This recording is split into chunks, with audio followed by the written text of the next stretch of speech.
formado la mucosa esofágica? Lámina. ¿Qué criterio tiene primero? ¿Cuál era el criterio?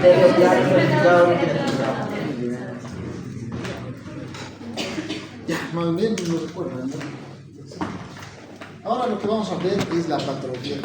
¿Qué alteraciones se van a presentar dentro de este tejido? Dentro de este órgano. Es un órgano es un órgano de vaso, un tubo de alrededor de 20 a 25 centímetros, el cual se encuentra comunicado con dos estructuras. Si usted tiene un inicio y tiene un fin, vamos a encontrar nuestra región a la faringe. Situación laringe.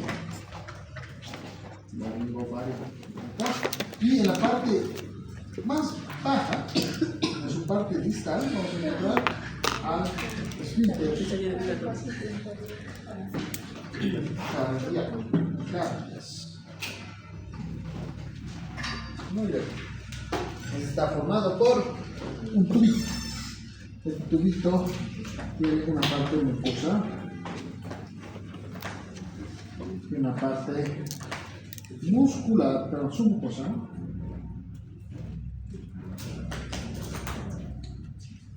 Una parte muscular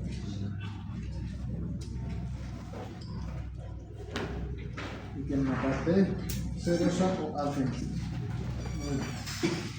La capa serosa está formada por tejido conjuntivo más mesotelio. La capa muscular puede estar formada por músculo escleroesquelético total y músculo.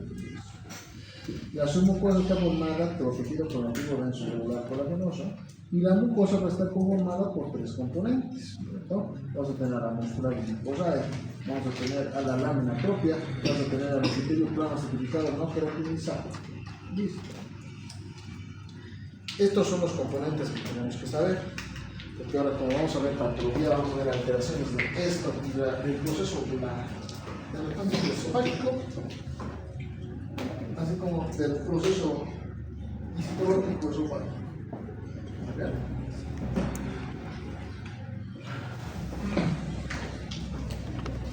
Bueno, lo primero que vamos a abordar son alteraciones de lumen, alteraciones que van a desencadenar obstrucción del lumen. ¿Bien? Puede presentarse por muchas formas en este proceso obstructivo. Puede ser uno, por esto que se va a denominar atresia. Ahí también los procesos esofágicos son congénitos. Los que les voy a mencionar a continuación son todos congénitos, todos se desarrollan en el proceso embrionario.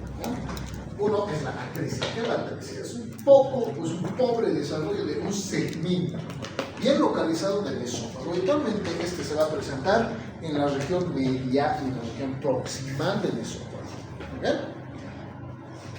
Atresia es hipodesarrollo, disminución del desarrollo, es atrofia del tejido, de todos los tejidos así. Hay atrofia de la mucosa, de la muscular, de la serosa. Lo cual hace que al no desarrollarse, no desarrolle volumen y por lo tanto puede desencadenar obstrucción. Muy bien, eso es la atresia. Ahora, ¿qué pasa si el esófago, miren, aquí voy a dibujar otro esofagito.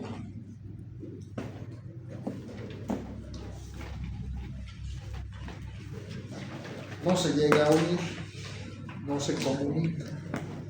Muy bien, esto va a dar como resultado un trastorno que se va a denominar duplicación.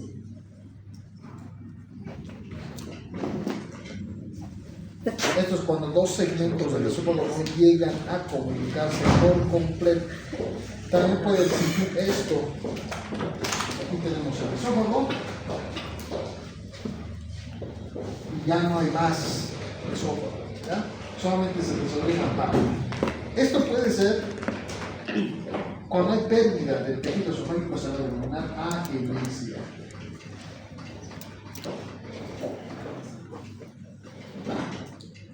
Nunca nunca se desarrolló. Atresia se desarrolló a medias. Hay desarrollo, sí, pero no ha desencadenado un desarrollo completo. Y duplicación, cuando dos segmentos del esófago no llegan a comunicarse. En este caso, la agenesia esofágica y la duplicación son incompatibles con la vida. Porque, ya saben, esófago quiere decir, desde la primera fase del proceso digestivo, una vez que el neonato ya se ha exteriorizado, ya no depende de la nutrición materna a nivel umbilical, pues si pierde esta comunicación, pues no va a poder alimentarse. Lo que va a pasar. Este caso es incompatible con el desarrollo.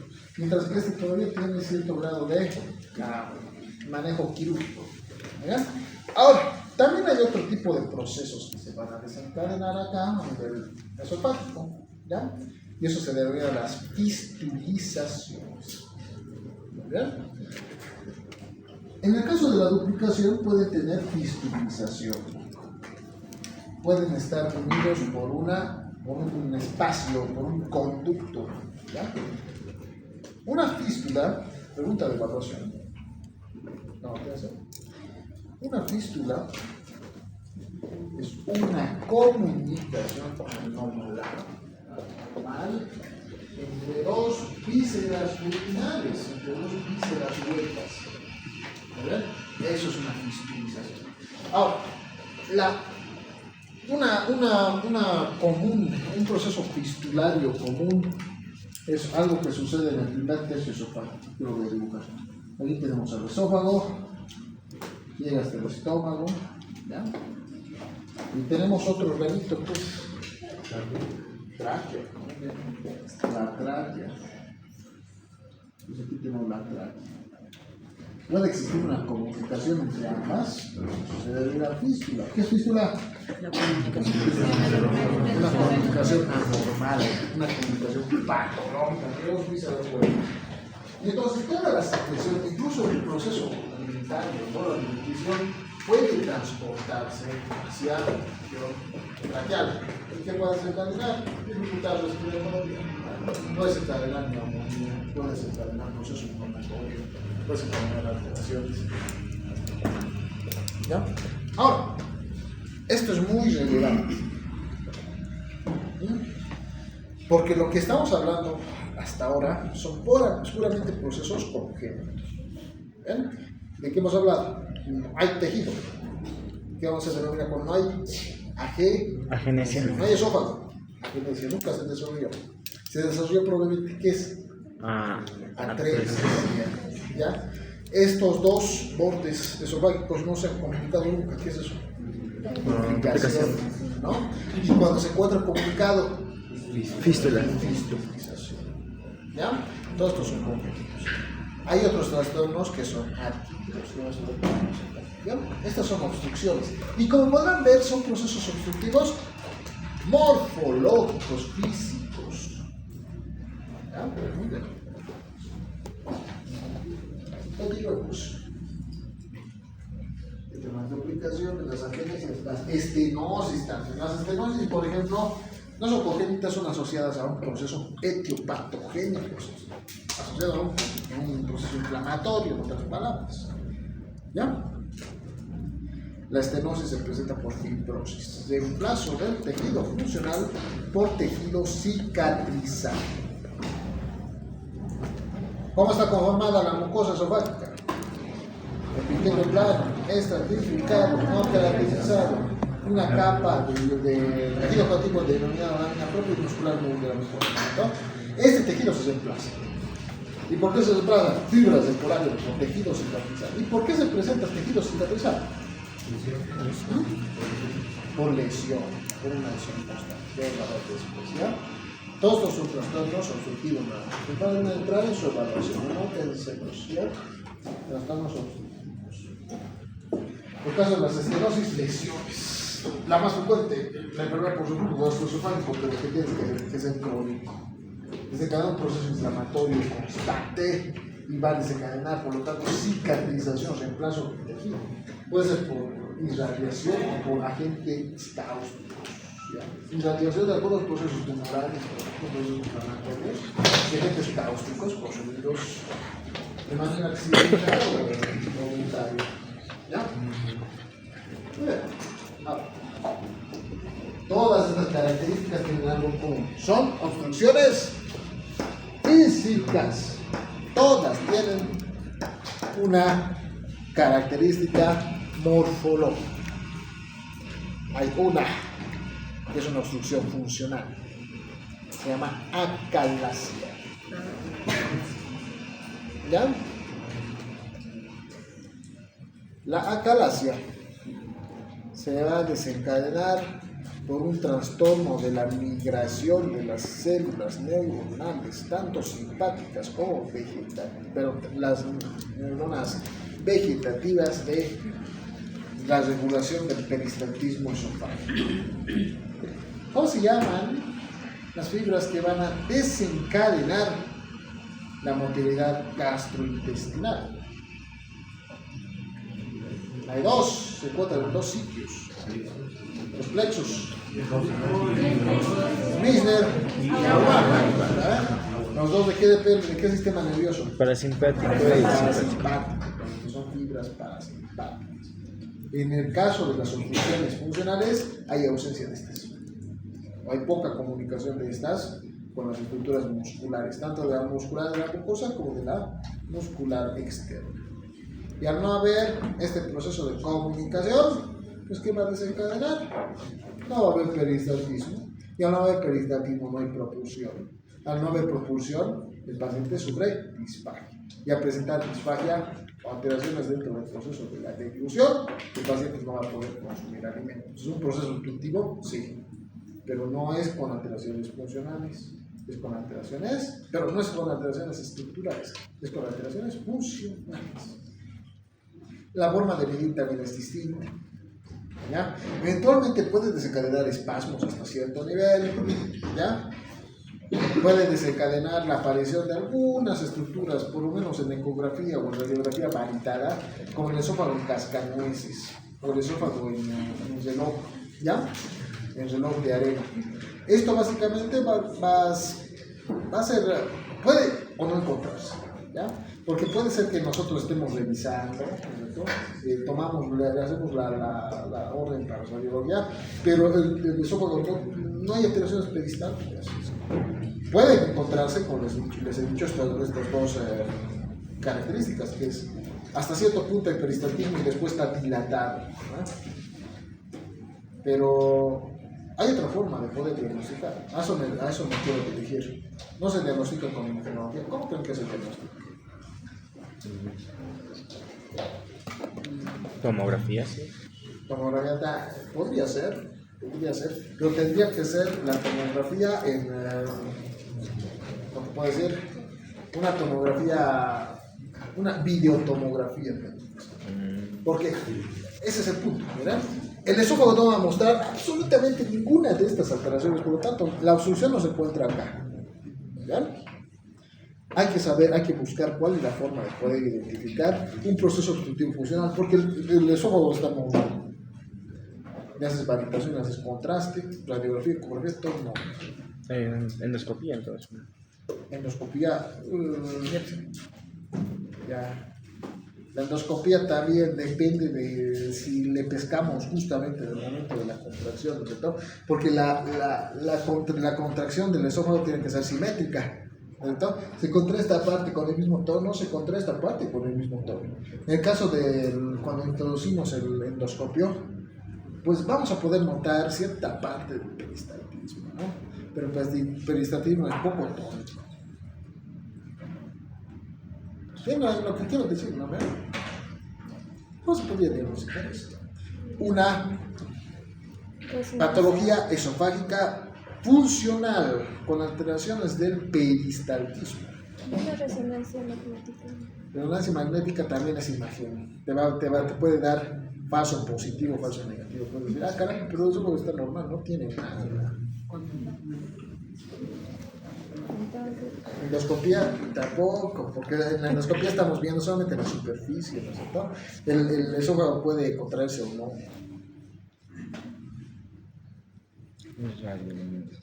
Vómitos, pues. ¿Cómo se puede valorar la fuerza de un órgano? Digamos, la fuerza de un miembro superior. Y otra forma de tener ¿Mm? presiones. Presión.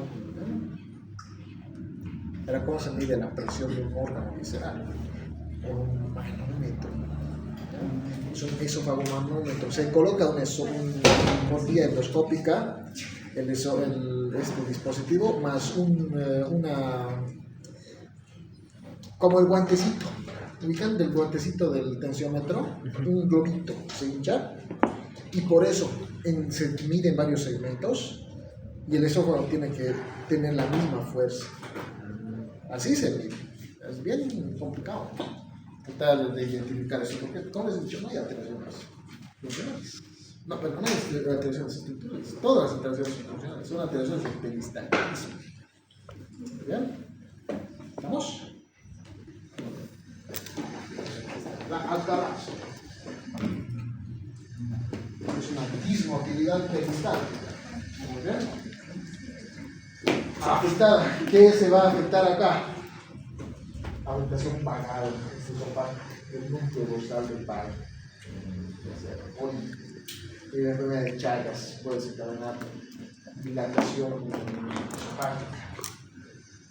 Megaesófago se ¿ya? Puede desencadenarse por una neuropatía autonómica diabética. Los diabetes también, la diabetes altera la vasculatura y va a alterar también el peristaltismo de muchos órganos. Tumores malignos, amiloidosis o sarcoidosis. Todas las alteraciones que desencadenen anormalidades en la musculatura, como podrán ver, con las fibras nerviosas que se van a dirigir al proceso inervación. ¿Cuál es la triada para identificar la atalasia? Hay una relajación incompleta en el esfínter esofágico inferior. Relajación incompleta. El simpático, si el vago no está funcionando, el simpático toma su lugar. ¿No? Pero el vago es la diferencia. En el caso de la atalasia, no hay una ganglionisis total, porque todavía el simpático se mantiene ahí. Pero el simpático no es que lo va a sobredilatar, ¿no? Mantiene cierto grado de tensión. Tiene que mantener cierto grado de tensión. Por lo tanto, la dilatación no es incompleta, no es total la dilatación. Siempre tiene que haber tensión, pero modulada por el vago, pero por el simpático. Hay aumento del tono en el esfínter esofágico inferior. ¿Ya? Y finalmente hay aperistaltismo esofágico. No van a notar absolutamente nada. Está levemente dilatado, pero con tensión. ¿Ya? El esfínter está cerrado y el esófago está aperistaltico, no se mueve en ese sentido. ¿Dónde se va a desencadenar esto habitualmente? ¿Dónde se presenta la atalasia? Habitualmente en la zona más distal del esófago, en la zona medial, y muy pocas veces es panesofágico. Actualmente solamente en la zona distal del esófago. ¿Ya? Muy bien. Entonces, con la triada, esto está cerrado, está contraído, esto está dilatado, pero no totalmente dilatado, está medio tenso y no hay movimiento. ¿Muy bien?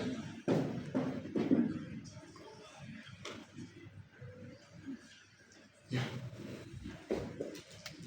¿Alguna pregunta hasta acá? Sí. Doctor, y al momento de poner en la zona nasogástrica, porque dice que si hay una duplicación, Sí. no va a poder, o si hay una atresia, no va a poder consumir alimentos sólidos. Entonces, al paciente se le tendría que poner la sonda nasogástrica y darle por ahí alimentación. En el caso de la duplicación, No, en la atresia. en el caso de la atresia, en algunos casos ni siquiera permite el paso, ¿no? Pero es lo más indicado. Se tiene que colocar una sonda y dar directamente alimentación enteral, directamente del intestino, con una sonda nasogástrica. El nasogastroenteral tiene que ser, pero de hecho, ¿ya? En los otros casos es bien complicado porque son habitualmente tiene que tener manejo quirúrgico rápido, si no, no va a poder alimentarse, ¿ya? Y la nutrición enteral, pues en neonatos es muy inconstante. Hay que tener cuidado con eso, ¿no? Dime. ¿Qué diferencia hay entre la ataraxia primaria y la secundaria? La ataraxia primaria y la ataraxia secundaria. La ataraxia primaria es etiología congénita a ganglianosis, completamente asociada a algún factor intrínseco. Mientras que la ataraxia secundaria se extiende en la secundaria A, ¿no? A Chagas, una enfermedad que el paciente ha desarrollado. Ahora, vamos a ver la ectopia. La ectopia, básicamente, es muy sencillita su cosa. Esa glucosa digestiva, gástrica, más frecuentemente en distintos segmentos del esófago. Lo que va a desencadenar esto es básicamente procesos ulcerativos, disfagia, enfermedad por el tubo gastroesofágico, pero ectópico, ¿ya? Produce lesiones irritativas, nada más, porque hay mucosa gástrica está produciendo ácido clorhídrico en una zona, en una mucosa que también muy grande, ¿ya? Y las varices esofágicas, ya no son los mismos previamente, ¿no? Las varices esofágicas básicamente se van a desencadenar. Una varice es una dilatación vascular con contenido sanguíneo. Las varices, cuando las vean, si ven varices actualmente, se van a presentar por disminución del flujo, procesos obstructivos que han identificado el tubo venoso. Las venas no tienen una capa muscular tan desarrollada como para favorecer el proceso de contracción. Entonces, habitualmente las varices se van a desencadenar por factores externos al proceso venoso, por hipertensión. ¿Ya? Habitualmente son hipertensivas, ya sea locales o sistémicas. En el caso de las varices esofágicas son producto de hipertensión portal. La hipertensión portal con la subsecuente aparición de, digamos, un proceso congestivo a nivel cardíaco, derecho. ¿Se acuerdan con la insuficiencia cardíaca derecha, no? ¿Dónde afectaba? El hígado. Todo el sistema, ¿no? Derecho. Sistema. Todo el hígado, vaso, aparato portal, esófago, por medio de la insuficiencia de las varices esofágicas. Esa sangre que no puede ingresar hacia el ventrículo derecho porque se ha congestionado. El ventrículo derecho tiene que pasar hacia la circulación pulmonar, ¿no? Así es el trayecto. Pero como hay mucha presión, pues se queda como una trancadera. Cada vez se va conmoverando más. Y la circulación retrógrada. Y una de las zonas más vulnerables debido a su superficialidad, que no hay mucha presión, es el esófago. No tenemos un aparato vascular. ¿Ya?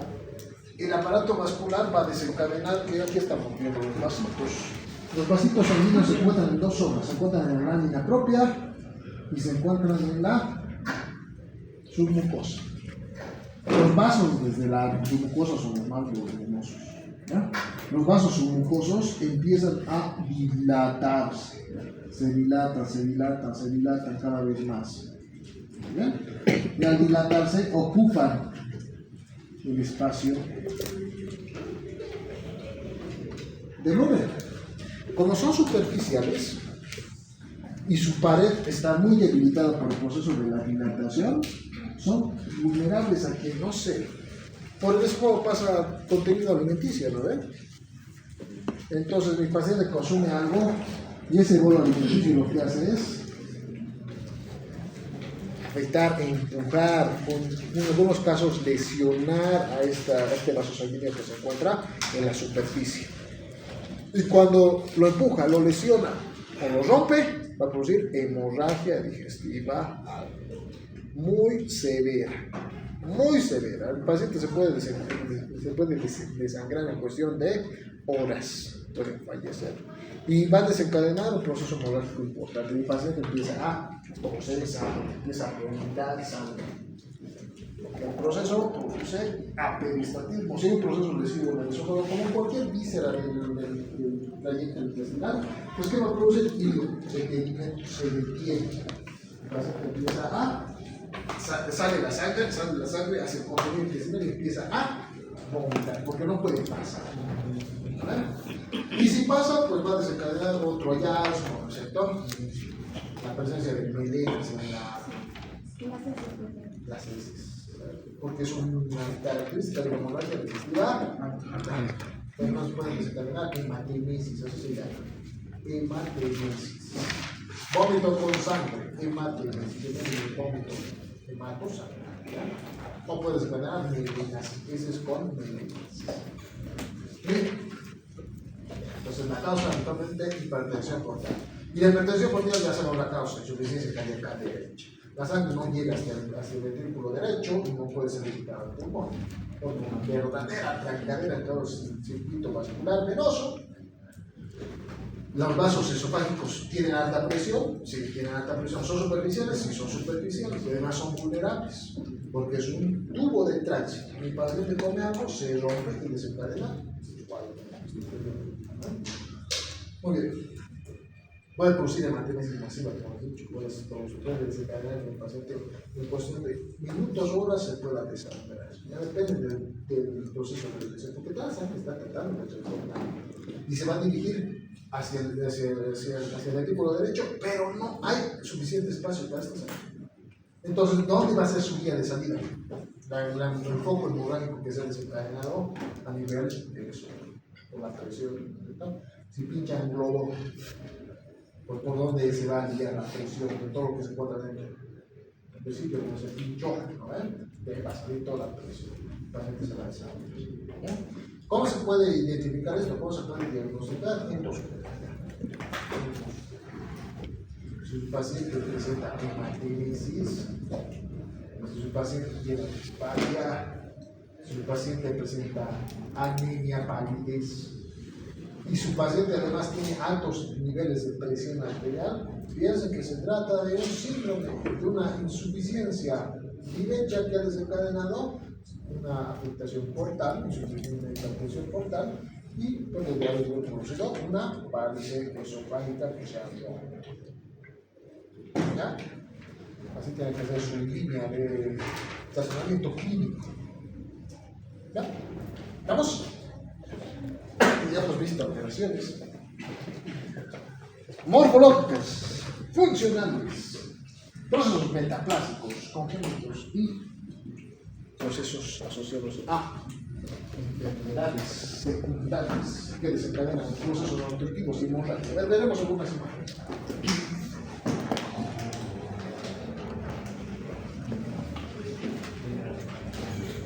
Aquí estamos viendo una geografía con la vasculatura que se encuentra acá. Aquí se encuentra la vasculatura bien dilatada, completamente dilatada del esófago, y aquí el foco hemorrágico.